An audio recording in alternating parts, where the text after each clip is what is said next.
Welcome to the Simple Questions podcast. This is your host, Dylan Carnahan. The question for this episode is, what is it like to be an FBI agent? You will learn in this episode the process of becoming a special agent, misconceptions surrounding the FBI, and situations that require a SWAT team. Our guest has 25 years of tactical experience as an FBI SWAT team member, has investigative experience in violent crime, terrorism, foreign counterintelligence, and public corruption, and is a two-time recipient of the FBI Shield of Bravery. I introduce to you Donald Albracht.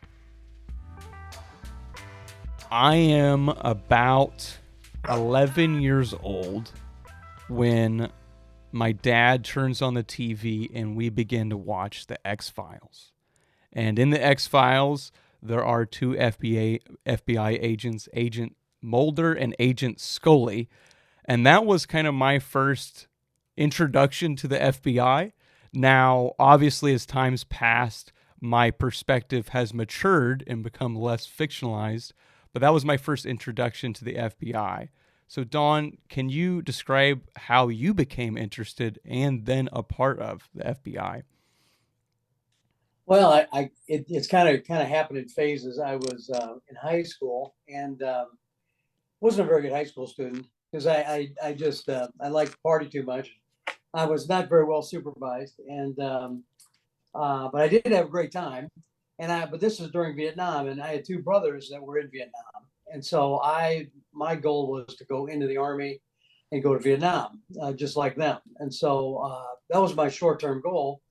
And I didn't really think of it past that point. And then, of course, I did go in the service, and the Army was stationed with the 82nd Airborne Division the entire time, stateside. Never went to Vietnam because Vietnam basically ended right when I went in.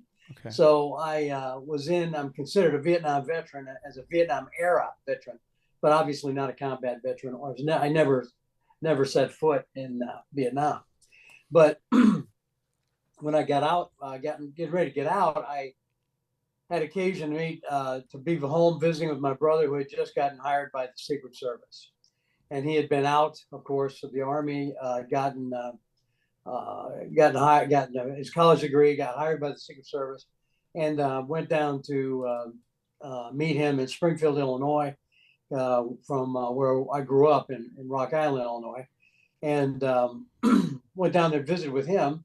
And he took me to the range. I met some Secret Service agents, and I got to shoot the Uzi and all kinds of good stuff like that. Oh, really fun. And it was one of these typical situations where suddenly something opened up to me that I had not considered, is that I could be in federal law enforcement if I could get my college degree. Mm-hmm. I said, well, now that is something I think I could do. I think I could have fun doing that. So I've always been interested in being a police officer, because I just I gravitated to that type of thing. I had a lot of respect for them. But I probably toyed with the idea a few times.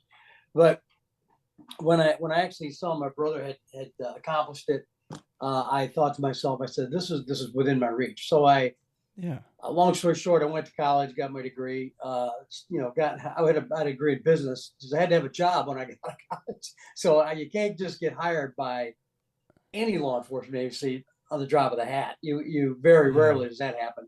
It takes usually months, if not years. And in my case, it took 4 years. And I had applied to everybody that carried a badge and a gun. I had a college degree, but they always hired guys who were experienced, and I was always in the top, finishers and that type of thing. But my goal was to get into federal law enforcement. And then that was back in the 80s. And Reagan came in during the recession and had a hiring freeze for 2 years. So that stopped everything in its tracks. And then come along 1983, resumed the process, and I got in the FBI in 1984. Went to the academy. I ended up in San Diego, first office. So it was a lot of fun. I said this was a good start.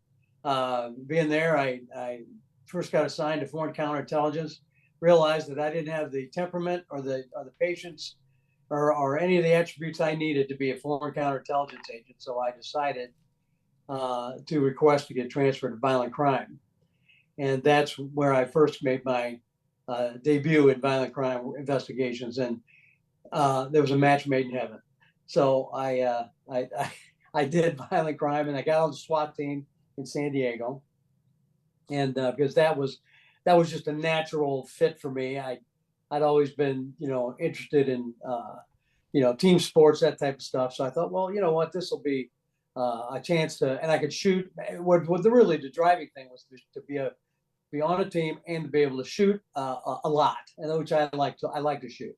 So, and I was taught how to shoot by the FBI, and I learned it quickly, and I was pretty good.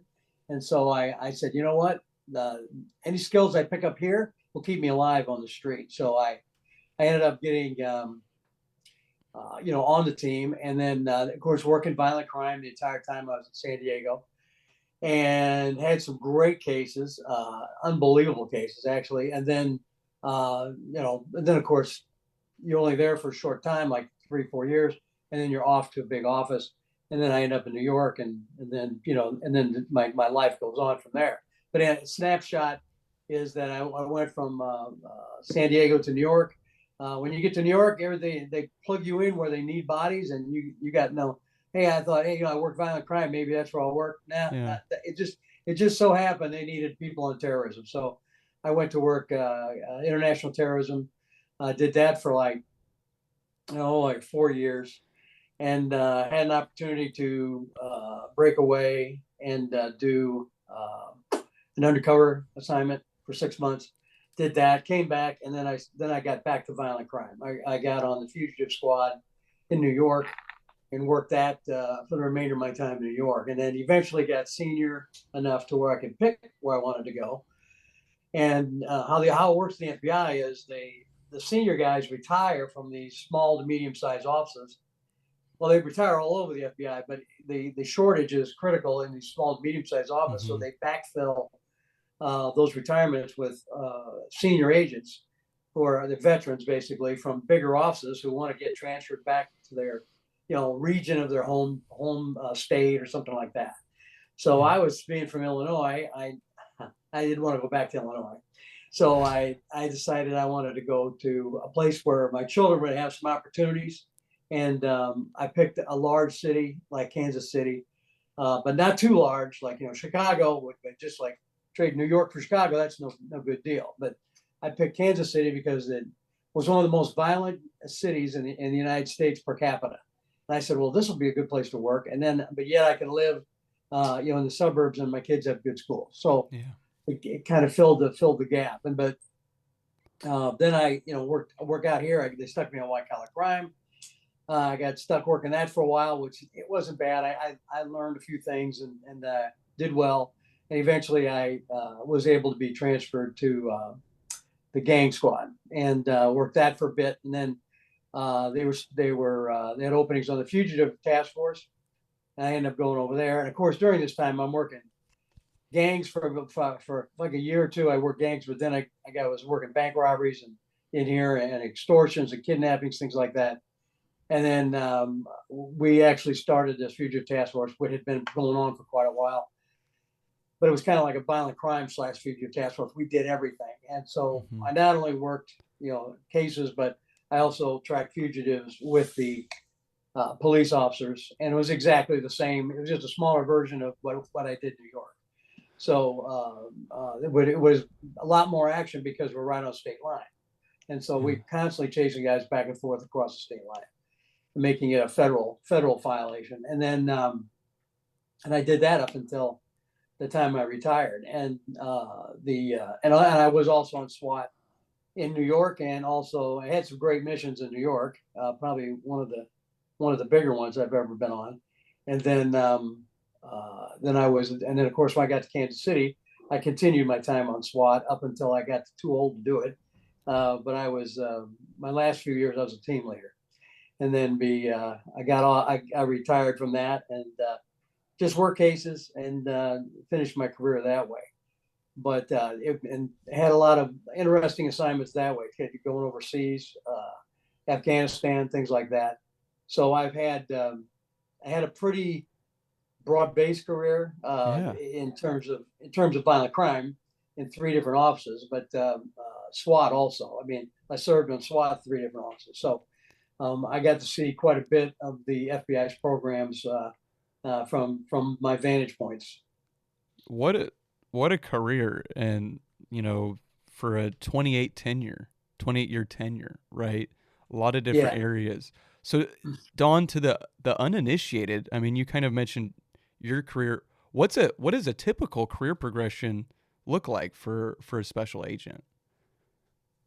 Well, it it it kind of used to center around transfers, but Okay. because we're the needs of the FBI basically, and it changed. It constantly, one thing it's constant is change, and so it changed completely. When I was in, there's always been a critical shortage of people in big offices.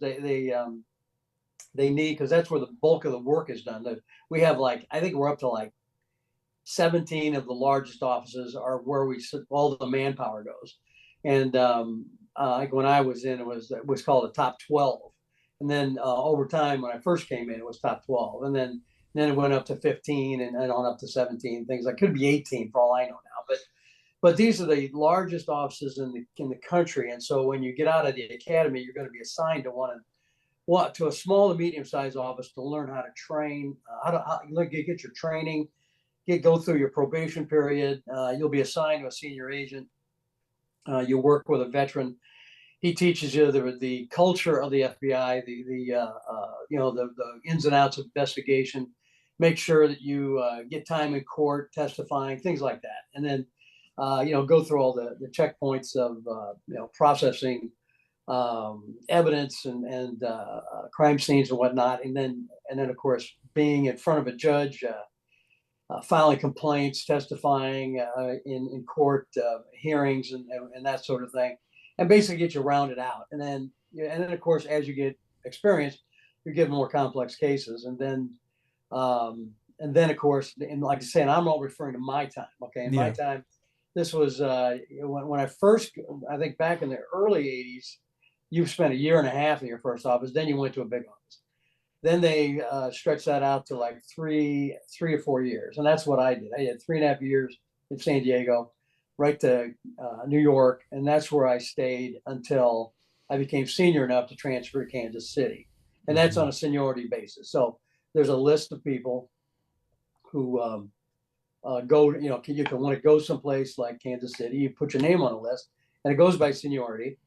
And because New York was such a difficult place to staff, because nobody wants to go there. In fact, during my time, New York was not atypical of a lot of the big offices, but it was the problem in New York was acute. That every 4 agents that got orders for New York, only one stayed for any length of time. It was Wow. the first agent, like one agent out of 4 would get his orders and he would quit because Oh New York wow. was so expensive and it's considered a hardship.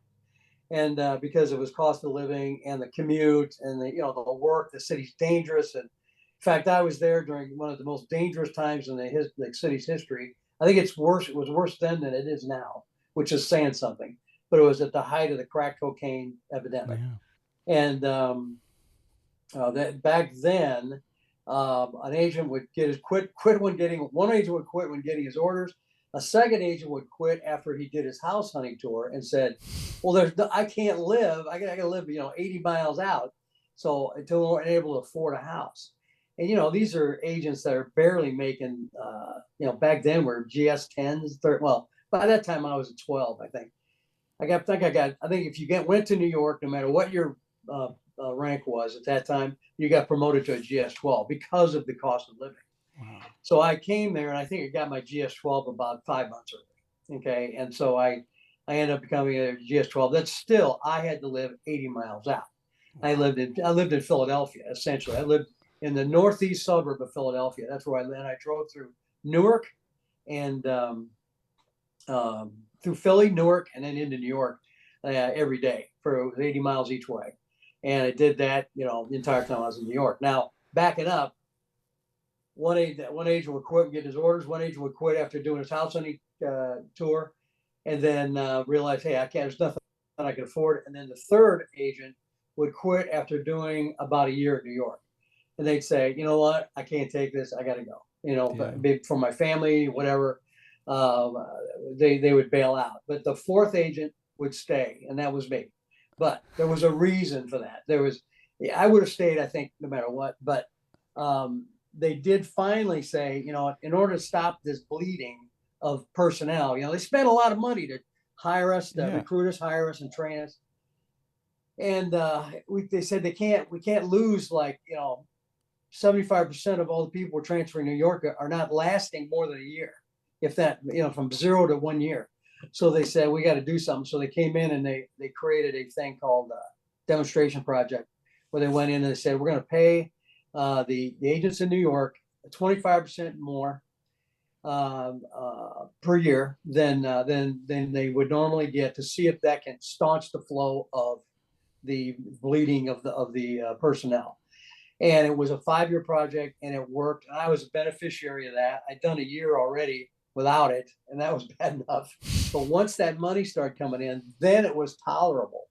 And I couldn't move any closer because, you know, cost of living and housing is still pretty bad. But at least I wasn't living paycheck to paycheck. I could actually get ahead of my bills for a change. But we had literally had agents living in cars and that kind of stuff in New York, especially as a if there was any you know, people would live too far out and they couldn't drive back and forth, so they would just sleep in their car and come back to work. You know, so it was that bad at one time back in the 80s, and then when we finally got the money, then it started to turn around. And then, of course, the proof was in the pudding. The people stopped. The quitting. turnover rate dropped. Right. And so then it kind of got to the point where people would volunteer to come to New York. Well, the project worked so well, they decided that, and this was, of course, this was a problem across the federal law enforcement spectrum. And so the people in Newark, New Jersey, weren't getting any money, but they had to pay the same, you know, prices that everybody else did. And they had the same problem. They didn't have as bad a commute, but they were, you know, they had most of the other things that we did. So they came up with a cost of living adjustment for law enforcement. It's been in public law now. I forget what the number is, but it's been in ever since the 90s, and it has made the difference. So every federal law enforcement officer across the country gets a stipend, if you will, to match the cost of living in that area, to match what his civilian, or not his civilian, but his local and state counterparts are making. Because we were making less than the garbage men in New York, and that's a fact. And there was, and we would make less than a lot of, you know, like say a sergeant or lieutenant in the police department would make more than we would. And so they made it so a captain in a police department was the baseline for all FBI agents, because we had, you know, a lot of us had advanced degrees and everything. Yeah. So it was based on the education level and the type of complex investigations they do. They said we're going to tie it to what a captain in the local police department makes, and we're going to match that salary. And that's basically what they ended up doing. So that made it New York more tolerable. Yeah, that is wild, Don. I think it would be hard for people nowadays to imagine, you know, an FBI agent having to sleep in a car because the cost of living's so high, because that wasn't calculated in when they were transferred. I mean, that's wild. But people living like with their family members in Connecticut or Vermont, or you know, way out in Pennsylvania. That's, you know, I was in Pennsylvania. It was, like I said, it was that when right before I went to New York, and I got my orders in '83, the fall of '83, and I started. You know, back then we didn't have internet or anything, so you had to write to the chambers of commerce and, you know, and realtors and get information that way. And I remember reading some information that said that the prices in Bucks County, Pennsylvania, where I was living, had gone up 28% that fall. And I said, "Oh, for Pete's sake, my timing is always perfect." It was, you know, buy high, sell low, you know. So sure enough, I got there, and if the prices went up that much there, the reason was because everybody who couldn't afford to live in New Jersey moved to Pennsylvania, and then of course that drove prices up, and that was the case up and down the Delaware River. Everybody who worked in New York City or New Jersey and couldn't afford to live there lived across the river in Pennsylvania, and then commuted it all into the city or into other places in New Jersey. So it was just the way it is. It's the way it is on the East Coast. I just came back from this weekend from New York City. It's a madhouse. It's absolute madhouse. I don't know how. I got friends that still live back there. They can't take it. They're born and raised there, but they're just. I was just back there for a 50th SWAT reunion. It was the FBI SWAT started in 1973, and the New York team had a celebration, and we on all the guys who were on the New York team came back, and we had this big party. It was a lot of fun, but I'm talking to these guys that are retired there, and they're like, I can't, I got to get out. But their families there, their kids are there. Some of them are aging parents, so they're kind of trapped in a way, but they said it's just a madhouse. And of course, I walked through the streets, and we went to Sparks Steakhouse, which was where Paul Castellano was killed, and back in I think it was 82 or something like that. But we walked about a mile on the streets, and it was just absolute bedlam. Just as congested and crowded as I ever remember, and the traffic was unbelievable. You can't take a car into New York. No way can you take a car into New York. You have to, and that's why we took a train in, and then we walked. But that's just the way it was back then.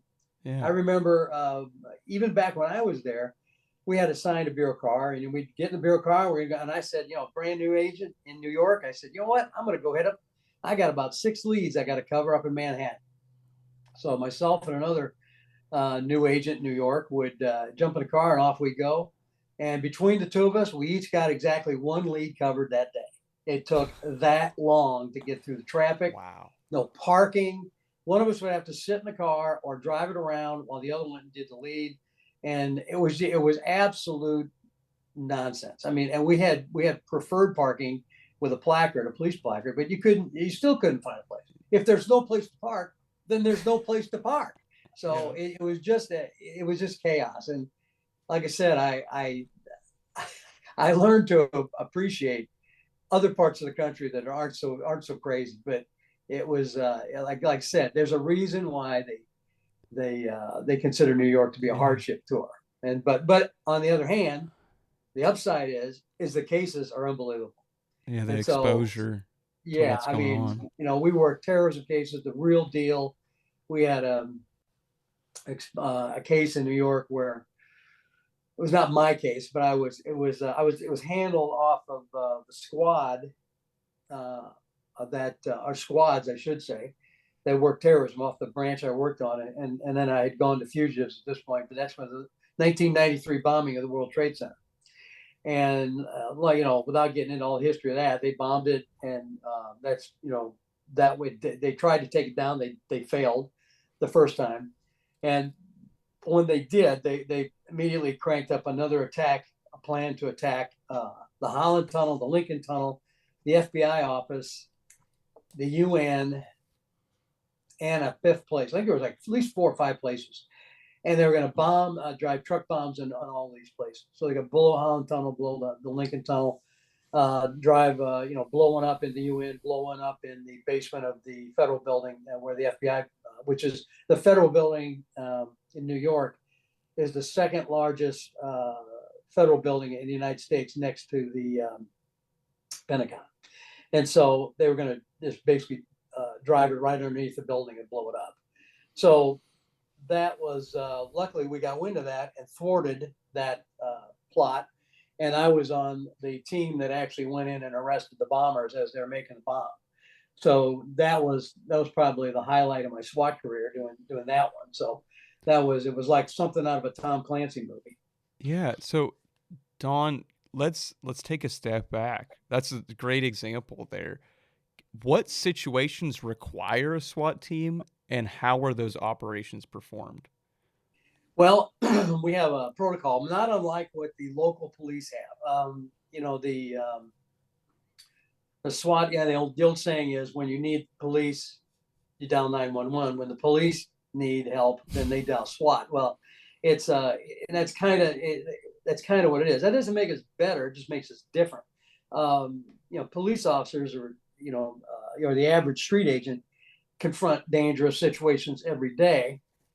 But the difference between a police officer and an FBI agent, for example, is we often aren't confronted with these rapidly evolving situations that are unknown, that all of a sudden develop right there when when a police officer makes a car stop or goes to a domestic violation or domestic disturbance, something like that. Those are the things that just happen rapidly and can spiral out of control in an instant. Well, with the FBI, we're usually working long-term investigations, and we are going to take down the subjects in a precise way at a given time. We're going to plan. We're going to have the people there. We're going to stack all the odds in our favor, and when we'll go in and make our arrest. Well, when our intelligence is such that it said, okay, we have a very dangerous person or persons, very heavily armed and likely to resist, and there's a lot of factors that say, okay, this rises to the level of a SWAT operation, and which will bring in assets that we normally wouldn't have, personnel we normally wouldn't have, unfortunately, a very higher level of supervision that we normally wouldn't have, which means the head of the office, the special agent in charge, will be observing and monitoring this situation. So, which makes it not necessarily more problematic, but it does add another layer of bureaucracy on top of the case as it already has. It's bad enough as it is, but those kind of things tend to slow things down a little bit, which is good in some ways. But and then of course, if we have a situation like a bank robbery where they take over a bank and then there's a hostage situation, where the police will respond because they're going to get there first. But then if it gets protracted, our SWAT team would respond because we were responsible for bank robberies. So we have joint jurisdiction with, say, the NYPD, for example. And we would show up at a bank robbery, and then there would be a negotiations, of course, to get the hostages out, that kind of thing. And if ever there was a situation where we had to make entry, then usually we can't stay on scene 24/7. We'll have to be tied into in some cases, the NYPD say, hey, you got this. This is yours now. We got other stuff to do. Or they may say, hey, we'll work it with you, and we'll just interface our teams so that you'll do a shift, we'll do a shift, that type of thing. So it's just, and so when the time comes to make a deliberate assault to rescue the hostages, that would probably be done by the FBI, just simply because, and not necessarily because the NYPD, as a unique example, has as much as, if not more, than the FBI SWAT resources would have. They have an incredible ability to call on resources and at the NYPD. But in most cases, the locals would probably defer to us because we have the manpower and the equipment and resources that they don't have.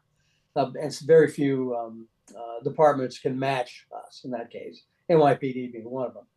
So there'd be, barricade subject, hostage situation, very high level of danger that could be beyond the capabilities of the average street agent. But then there's a lot of things that fall in between. So if there's we've many times we've done arrests in conjunction with the case squad. Let's say there's a white collar crime case where, one reason or another, you got, generally, you can call these guys attorneys and say, hey, have your guy come in and surrender, and that's it. There's no muss, no fuss, which is a great way to do it if you can, because that would prevent any potential injury to either us or them. But a lot of times you get different cases that there may be a violent person in the middle, maybe not rise to the level of SWAT, but maybe more violent than the average agent would be prepared to meet. And then we'll just interject SWAT trained agents into the mix. And we won't deploy the entire SWAT team, but we'll deploy SWAT trained agents to assist in the arrest. So, we'll be maybe two or three of us would go on the team, and we'll intersperse ourselves in the arrest team so we can help control and guide the arrest team in making making the apprehension. But that's so there's different situations it calls for. Unfortunately that you get a situation where the bosses, the management, they become risk averse, and they go, I don't want anybody to get hurt on my watch. And if we've got if I even hear the guy has a gun or has potential for having a firearm, then I'm using SWAT. Well, that's not what we're intended for. Okay, the average agent is fully capable in making arrests of armed subjects. It's just that if the situation involves some kind of complex operation, then yes, SWAT needs to be used.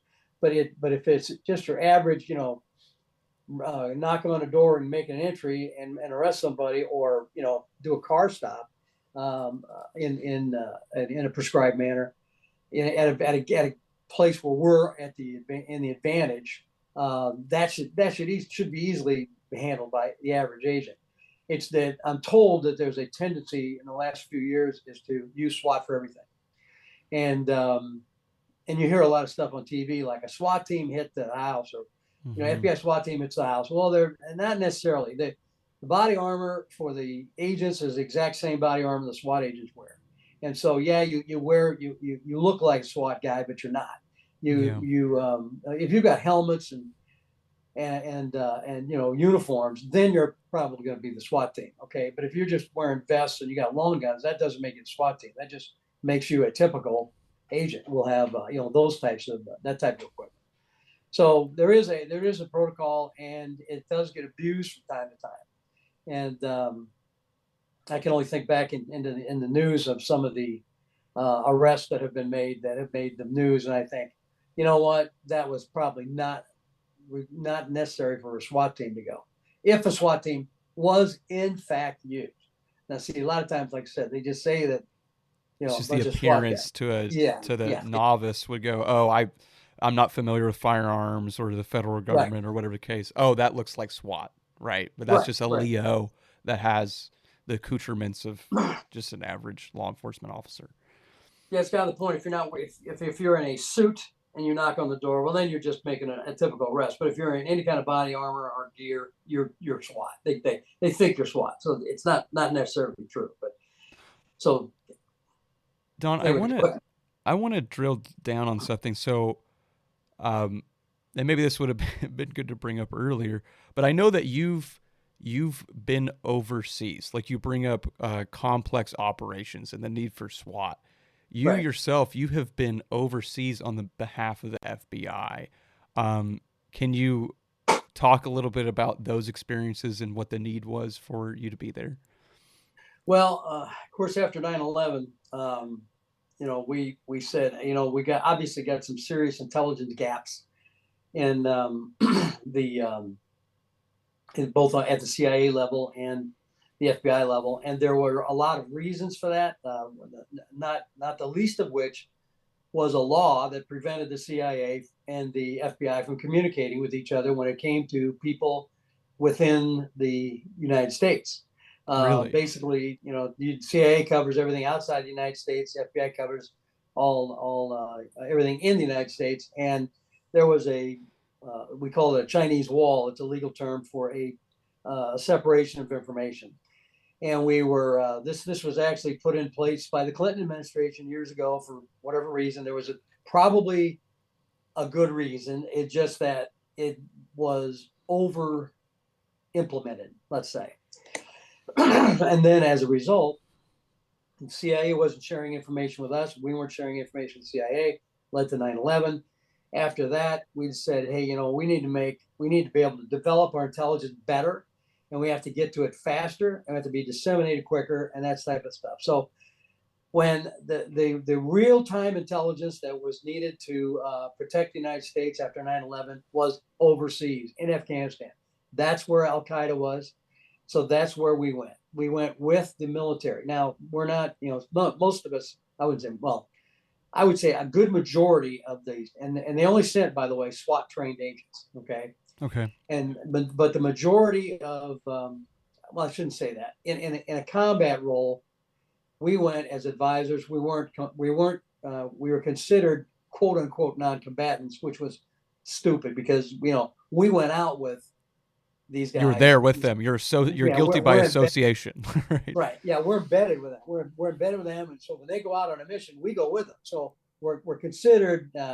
The FBI called us non-combatants, but that was not actually true. Many of us got into firefights, and many of us, nobody got wounded or killed, but we had people then really involved in the thick of it. So, but the point of us being there was to obtain intelligence on the ground in Afghanistan or wherever they put us. And when we came across raw intelligence, we could immediately pass it back to FBI headquarters, and it would be acted upon immediately. For example, we did a mission in Afghanistan where we captured a guy and we took him back to the camp. That we were at a forward operating base up on the Pakistan border and I was embedded with a special forces team with the third group in basically the Green Berets, if you will. But it was myself and another agent, and we sometimes we both go. Generally, if it was a combat mission, only one of us would go, and we'd be, unless it was really, complex. But we would take turns going. And on this particular one, they brought back the guy with and in his pocket we found a piece of paper, and I take that back. It was not we call it pocket litter, whatever's in your pocket, pieces of paper, whatnot.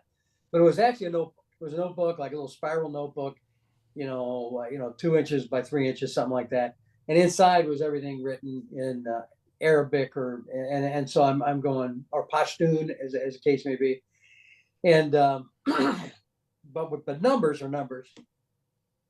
And I saw a number in there that says 202 area code, and then like 324 3000, which is just for an example, but that's like the number of the FBI building. Okay, so but I saw this 202 area code and this number, and I said, well, this is Washington D.C. How is it that this guy has this number here in his pocket in Afghanistan? So we literally pick up the phone, call our headquarters in Bagram, and we relay the information on a secure line to the people there, and the people there pass it along to the FBI headquarters back in DC. And within 24 hours, somebody's running that number down to find out who it belongs to, and they start finding out everything they can about the person who has that phone number. And so I don't know whatever happened to that phone number. Could have been it was nothing, but could have been it was to a restaurant, that he ordered some food for. Who knows? But it was that's the kind of thing with intel work. You gather information, you never know if it leads to anything unless it's something really big, So, yeah. And you were able to expedite that process, as you're saying. You're there, right. You have this individual, you get that intelligence from that notebook. Now you're making a phone call, right? And I'm sure everyone can attest that has a job. There's a lot of bureaucracy that can go on, and I can only imagine with the type of operations you're performing and the organizations you're working with, how difficult it might be to get information from one end to another. Yeah, in the past, what the information had to do is it had to go up, like from like over there. What we were doing was called sensitive site exploitation. In other words, we'd go in, we'd seize records and documents and computers and hard drives and flash drives and you name it, we're taking it all to be analyzed. But in the old days, is if that would happen, then the information would be gathered up, sent into a big army where they would have some analysts of the intel branch go through it.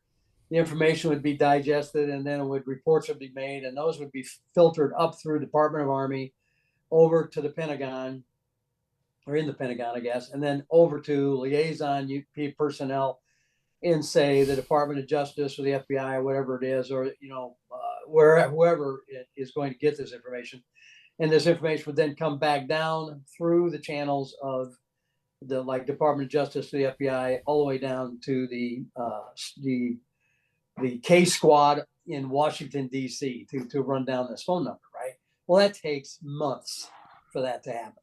So, and every time you go through all these layers of bureaucracy, things get condensed, things get streamlined, and you lose the gist of the actual information.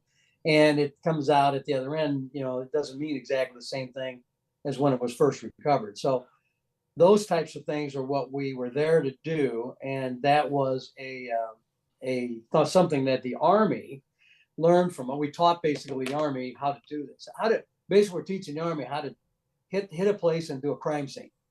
And they learned very fast. And eventually the FBI finally said, after a few years of this, and having some very close calls and had some guys injured and that type of stuff, they said, you know what? We got too much money tied up in these agents. I think the Army and the Marine Corps and the SEALs or whatever it is, I think these guys have got this down now, and they can do it themselves. And that's basically how it happened. So, in fact, the only people I think that, and I forget what year they stopped that, but it may have been after I retired in 2012. But the only people that went over on a semi-regular basis were the people who went over the very first time after 9/11, and that was our HRT. Our HRT guys, the hostage rescue team guys, they went over right after 9/11 and embedded with these units, and were so successful, they just said, you know what, we're going to expand this field SWAT, and that's when guys like me got a chance to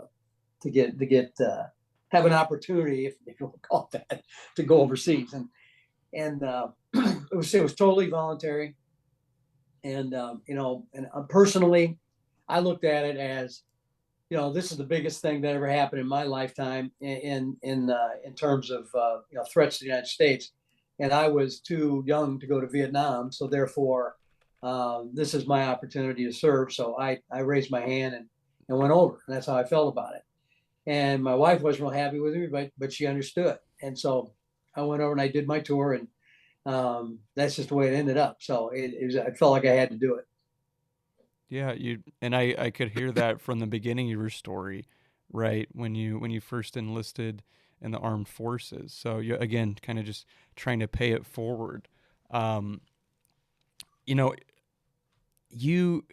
mentioned that you had a 6-month stint going undercover.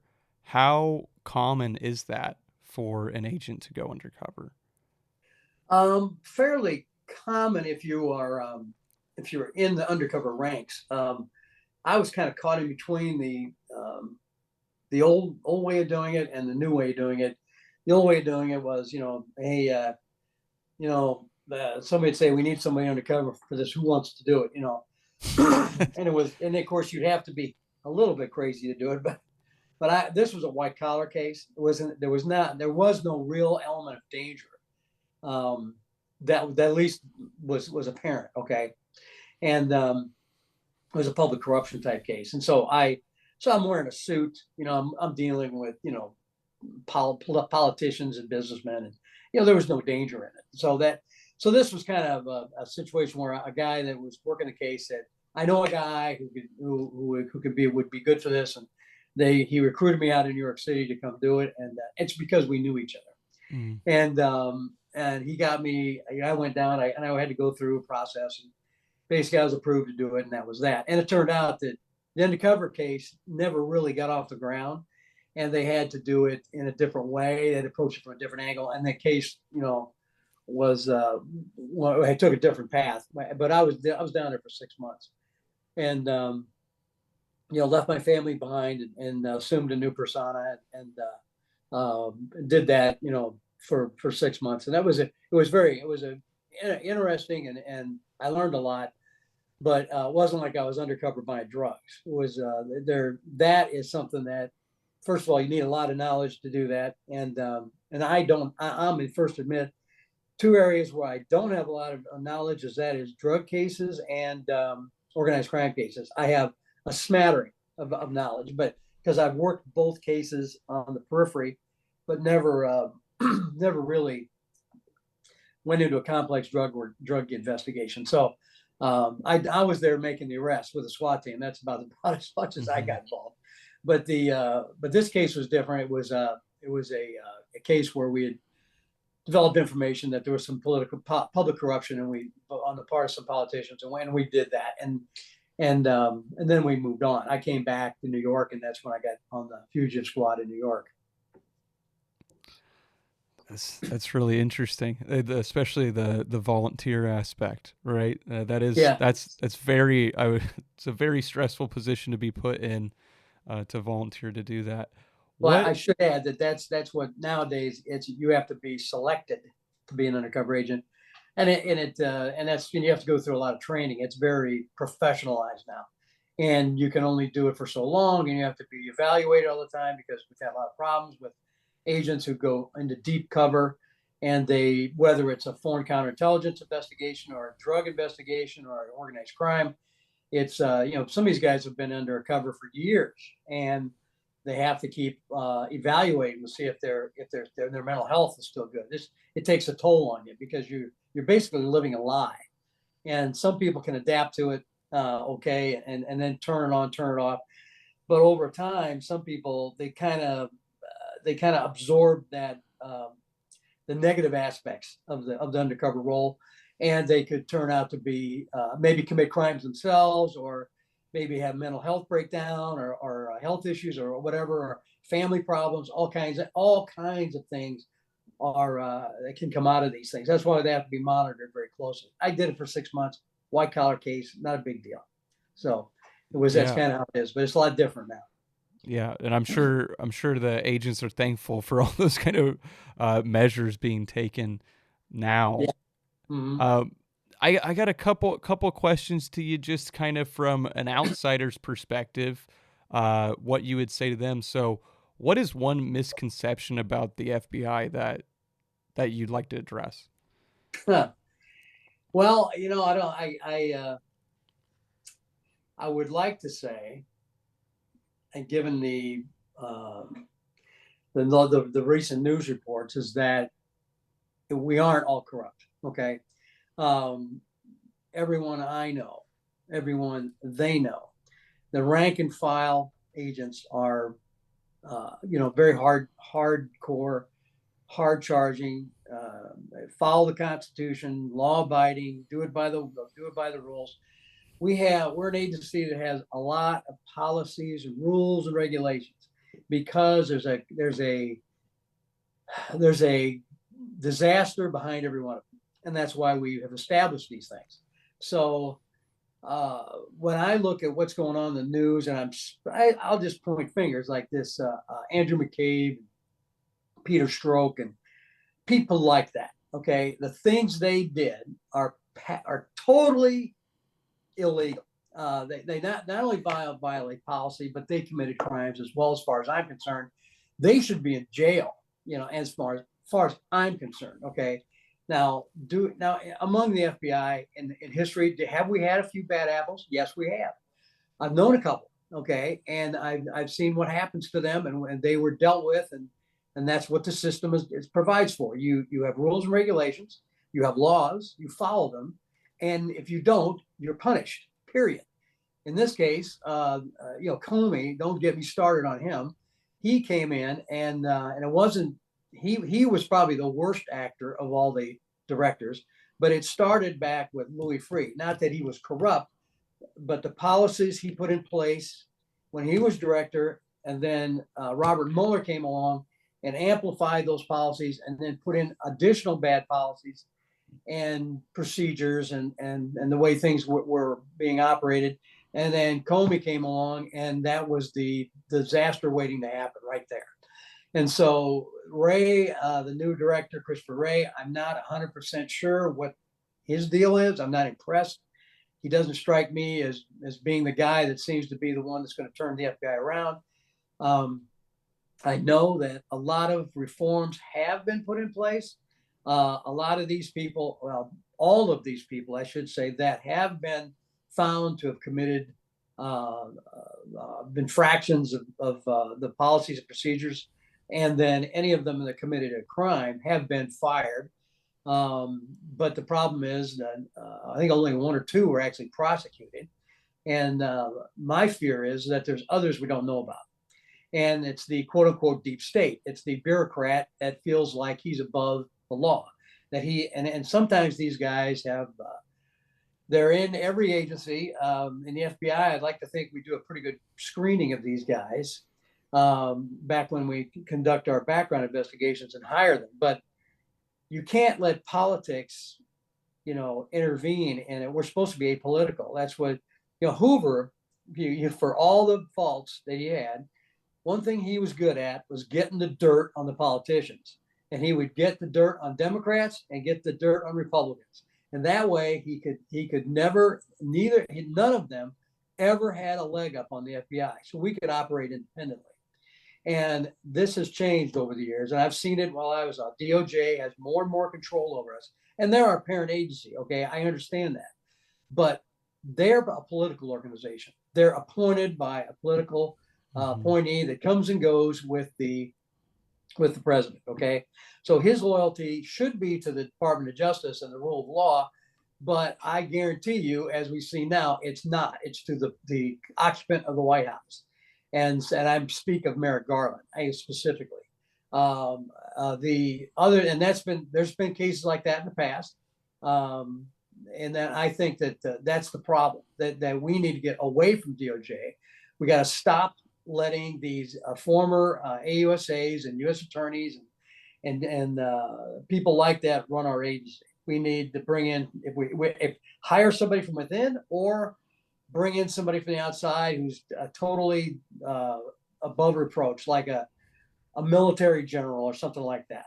Just somebody that comes in who can run a large organization, doesn't need to know the nuts and bolts of how everything works. That's for us to handle. But we need a ethical and moral guidance at the very top that is independent from Department of Justice. They are corrupt, and I don't trust them as far as I can throw them. Now, there's a lot of good people in the Department of Justice. I've worked with them.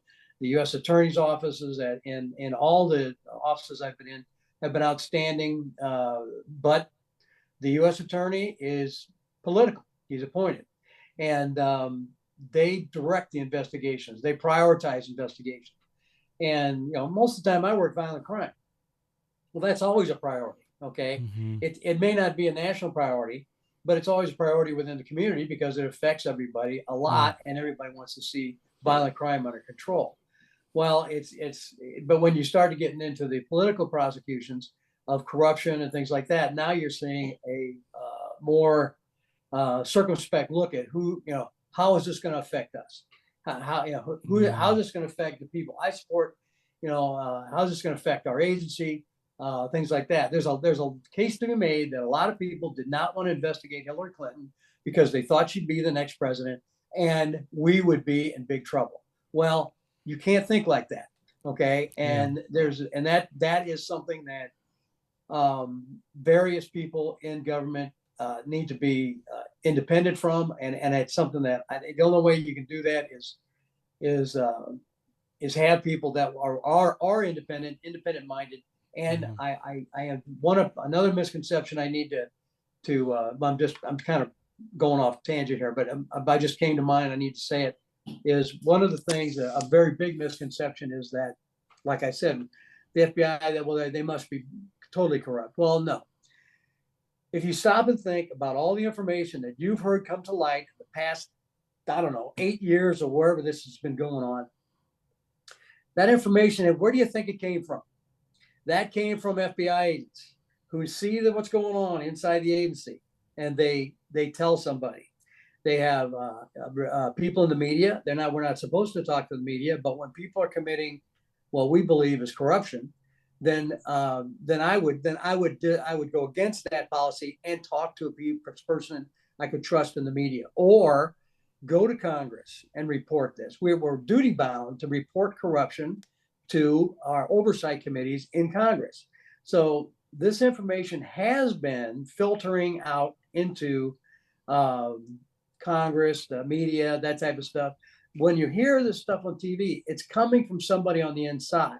That's the only way they could know. So, and that information tells Congress where to look when they do these oversight investigations. And or in the case of special counsel, all the people that work for the special counsel are FBI agents detailed to the special counsel. All the people who work on the investigations that are going on in Capitol Hill are FBI agents detailed to Capitol Hill. In fact, one of the plum assignments, it's not easy, but it's a very prestigious assignment, is to volunteer to be, and then you have to be selected. You can volunteer, but then you must be selected to be an investigator on Capitol Hill. And I forget what the term is, maybe 3 years, something like that. But you literally turn in your FBI credentials, and you're issued new credentials, and you're still a federal employee, and nothing changes. You're still an 1811 investigator, and you are issued a set of credentials that are as a Capitol Hill investigator, and you conduct the investigations. You serve subpoenas, you interview witnesses, you do everything you would do as an FBI agent, but you do it for Capitol Hill, the Senate, and the House of Representatives. So all these investigations are being done by FBI agents. So you can't say the entire agency is corrupt, because if that was the case, nothing would get done. What you have here is a few bad apples in upper management in the DC swamp that have been infected and need to be excised from the FBI body. Okay, and that's bottom line. So so that's a misconception that I think that needs to be straightened up. And I say that no one's more angry with the direction of the FBI over the past few years than I am. I have seen it firsthand, and so it's just I need to point out to people though that we are not all corrupt, just like any other agency. But what's going on in the FBI, by the way, is going on in every other single law enforcement agency in the federal government. I've talked to friends in the Marshals. I've talked to friends of the Secret Service, talked to friends at ATF. It's all going on at the upper echelons of the federal law enforcement agencies. Why? Because they spend too much time in Washington, D.C.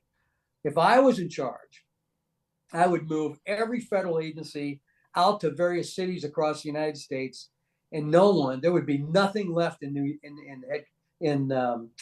Washington, D.C., except the White House and the Capitol.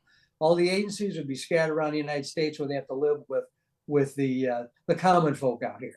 Okay, and maybe some of this influence would be tamped down, because someone, in fact, my brother told me a long time ago, who was in the Secret Service, he said, money doesn't talk in D.C. What talks in D.C. is proximity to power. Who has access?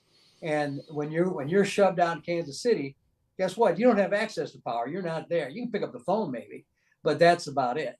But you're not there, and you can't. If you're not there, a lot is lost on a telephone line. So it is something that these guys. The trouble is they socialize together out there. They go to all the same parties. They're all part of the elite, and this is I'm talking at the very highest levels. And these are the kind of people that you need to break up and scatter them around so they can't do this. They develop a groupthink. They believe, a lot of them, maybe some might be actually corrupt, where they're doing it to feather their bed, get money or usually it's not, I'm not taking, like they're taking bribes. What they're doing is to land a nice retirement job, because federal employees make a decent living, but not a great living. And you look at as far as I'm concerned, the guys that work like a senior executive service, they make a darn good living. Okay, but when they can step out into the private sector, they can double their salary. Okay, and so those are what a lot of them are looking at. If I play ball here, I can maybe land myself a cushy job. Well, that's corruption. Okay. Yeah. And so that stuff has to be dealt with. It is, and it's as bad as it is in the FBI. It's the same in the military. All these generals, they all land themselves nice cushy jobs at defense contractors and think tanks and all that stuff. And they're talking heads for the media and all. You name it. Although that doesn't pay that much. Sometimes it doesn't pay at all. But it's different. That's a really interesting perspective, and I appreciate your insider kind of thoughts there. And I would further highlight like that. I like the pointing out this information is being curated by the FBI, some of the things that have been divulged publicly. Yeah, and that's just my knowledge of how the FBI operates, and over this or that. Those are facts. Insider information. I don't know if I rise to that level because I don't know that much about what goes on the inside the FBI. The FBI is very compartmentalized. It always has been. I didn't know what was going on the squad next to me when I was in the office. I didn't need to know.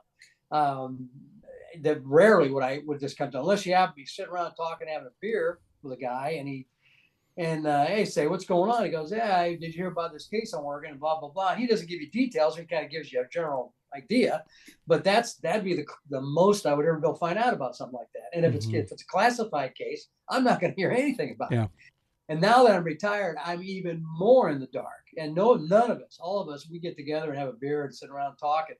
None of us know anything. Everybody goes, well, what do you hear? What do you hear? Like, none of us hear anything. All we do is, now we know what we read in the newspaper, newspapers, but what we read online, that's all that we know, as much as the average citizen, although we pay attention to things that affect the FBI a lot more closely. So that's, yeah. So the average citizen, Don, based on all of your experiences working at the FBI and in the armed forces, what is the best advice you can give to the average citizen? Well, first off, obey the law. And then, but whenever the law enforcement comes knocking at your door and you didn't call them, you should say nothing. You should say, well, I'd be happy to cooperate with whatever you want to talk to me about, but I want to speak to an attorney first, period. Okay. And if they want to come in, say no, unless you have a warrant. If they have a warrant, that means they have legal justification to come in. But you don't have to talk to law enforcement. And I would have never said this 20 years ago. It wouldn't occur to me to say it. I would say, well, sure, you should talk to the police when they come, but not anymore. And this goes for all law enforcement, local, state, federal. When they come knocking at your door and they want to talk to you, you ask them what it's about. And if they won't tell you, then I'd say, never mind. I don't think I need to talk to you. I'll be talking to my attorney. I mean, it shouldn't take more than a couple sentences for them to explain what this is all about. And then, I wouldn't be so sure. If it depended on what it was about, if I would talk to somebody like that, because they record everything now. Everything you say will be used against you. So there's no way I think I would talk to anyone in law enforcement unless I had talked to an attorney first. And then, I'd be more happy to cooperate with counsel representing me.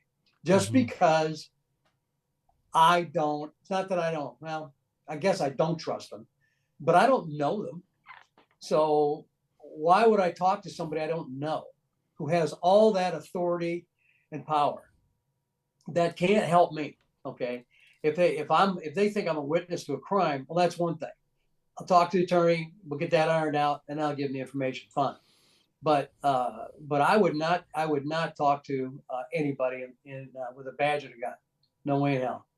So it's just the way it is. I'm sad to say that, but it is our Sixth Amendment right. And by golly, we've got to start exercising our rights. Yeah, that's well said, and I think, as you pointed out, there is a power imbalance in these conversations with today's technology.